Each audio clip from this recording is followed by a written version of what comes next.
Opening mansion scene కి విపరీతమైన applause వస్తుంది. అంటే ఆ పెయిన్ తగ్గడానికి ఒక 20 సెకండ్స్ పట్టింది. ఆ మ్యాన్షన్ హౌస్ పర్టికులర్ సీన్ పెట్టాలనే ఐడియా మీదేనా? బాలకృష్ణ గారు అంటే మ్యాన్షన్ హౌస్. సో అదే అంటాను కదా, ఏది మిస్ అవ్వకూడదు, అందుకని అది దాన్ని అడాప్ట్ చేసుకోవడం జరిగింది. డైలాగ్స్ కూడా డైలాగ్స్ అనే హైలైట్.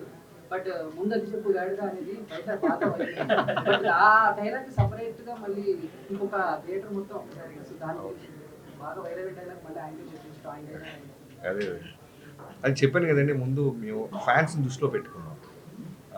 ఎక్కడ కూడా సెటిల్డ్గా వెళ్తున్న కథలో ఎక్కడ ఆడియన్స్ చాలా క్లాస్ టచ్ ఇస్తున్నాడని ఫీల్ రాకూడదు అంటే అక్కడక్కడ చిన్న అలాంటి పంచెస్ ఏదో ఒక థియేటర్ వైబ్ అవటానికి ఏది వదలకూడదని ఒక థాట్తో స్టార్ట్ చేసాం.